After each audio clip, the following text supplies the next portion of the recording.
This video is a continuation of my facelift series to talk about different aspects of how I do a facelift. This video is going to be really just talking about the difference between what's called a deep plane facelift and a SMAS facelift. So I used to do SMAS facelifts. Today I only do deep plane facelifts because the results that I'm getting are far superior. There are a lot of marketing terms out there to describe different types of facelifts, and I'm going to try to keep it scientific rather than talk about marketing. I do various other components of a facelift that I've mentioned in other videos called a deep neck lift, which I'll do a separate video on. This one is going to just be talking about what is a deep plane facelift versus a SMAS facelift. So SMAS stands for, it's all capital, SMAS stands for Superficial Musculoaponeurotic System.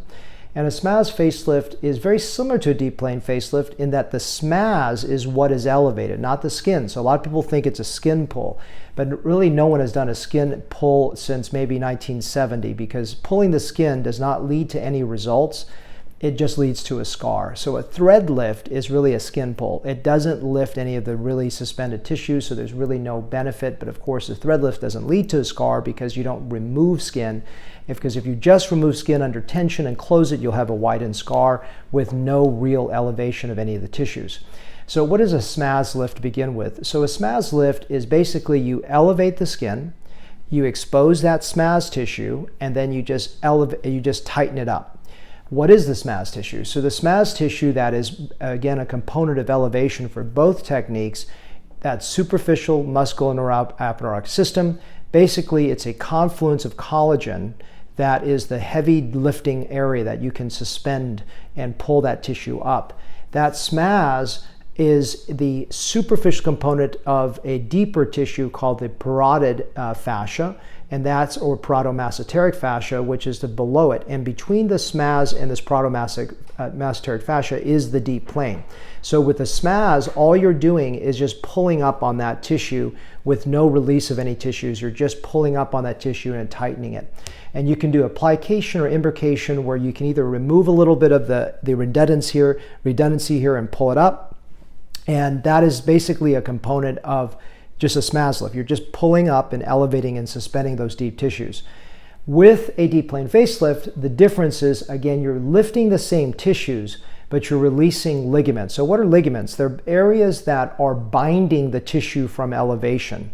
So what are the different ligaments that are there? So one ligament is called the mandibular ligament. The mandibular ligament is a ligament that's actually superficial to the deep plane. It sits between the SMAS and the skin, and it sits right here, and it actually, people don't know this, it actually wraps like a U shape all the way around. So when I release the mandibular ligament, I don't just release it here along the border, I release it all along below it to get a good lift. And I can actually see the lift because once I pull back on the SMAS, I see that tension has been released. I can feel the release with my finger down here.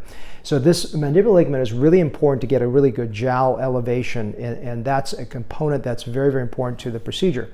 So if you think about it, the mandibular ligament is really important to release, even if you don't do a deep plane, because you're really not in the deep plane in this area. You're still in a superficial plane, and I'm hoping that people that are doing SMAS are also releasing that ligament, but that's a very important ligament to release.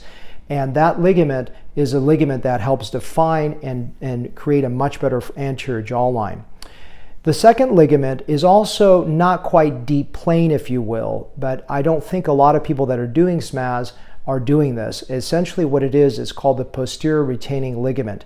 Essentially what that ligament is that the platysma, which is what you see as the banding that sits in the neck, is in confluence with the sternocleidomastoid, which is the muscle that goes down your face like this.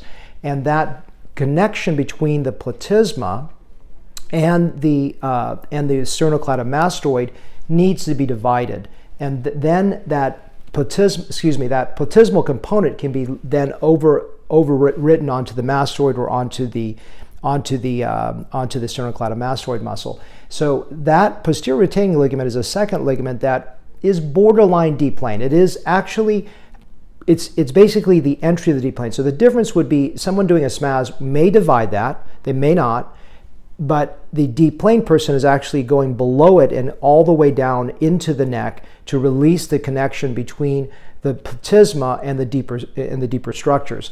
So that portion is also borderline between what a SMAS person would do and what a deep plane person would do. There are two ligaments, though, that are uniquely part of the deep plane. And these are the ligaments that most doctors that are scared to do it don't do it, because the deep plane is unknown to those that don't know the anatomy. I know the anatomy very well. I feel very comfortable navigating the deep plane. Never had any permanent long-term nerve issues whatsoever. They've done actually studies where they looked at people that do deep plane versus the SMAS. The same risk of temporary nerve issues are the same, because most people doing SMAS, I hate to say, are probably not very well skilled or well versed at doing deep plane. But the deep plane has a very safe profile in those that know what they're doing. So what are these two ligaments? So the one ligament that binds down the middle section is the masseteric ligament that goes down, or the parotomasseteric ligament. It's a ligament that sits just underneath the SMAS, right in the midsection. It's not that far forward, and that ligament is not that adherent, but it is partially adherent. It needs to be sharply divided to have a good release of the lower, sort of this midsection here.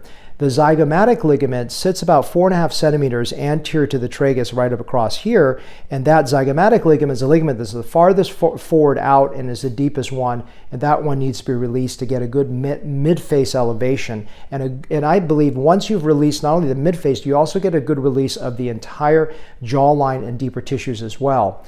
There are also other small retaining ligaments that are not these big defined ligaments, and these small retaining ligaments are ligaments that can actually be bluntly elevated in the deep plane. So when I do a deep plane, I release it all the way to this frontal area, and I don't use actually sharp dissection. A blunt dissector called a TREPSAT, T-R-E-P-S-A-T, very safe with blunt, I can actually elevate all the way into this midsection here and get a very good release. So essentially what I do is I do a Connell test where I basically, once everything is released, I just pull back on the tissues and I can see full elevation of mid-face, nasolabial groove, and the jawline. And if I feel that release and I know it's there, then I've done a proper release for the deep plane. So those are some of the retaining ligaments that distinguish between a SMAS and a deep plane facelift. Trying to cut through some of the semantics and some of the marketing terminology, I just want you to understand in general, the two big divisions in facelift techniques of suspension are not skin and deep plane or skin and SMAS, it's SMAS and deep plane. And I want you to understand why I'm doing a deep plane and why I'm getting far better results with the technique as well as durability. In another video, I'm going to talk about when do I do a deep neck lift and when do I not. But in general, whether I do a deep neck lift or not, which will be a separate video, I always do a deep plane facelift to get proper release.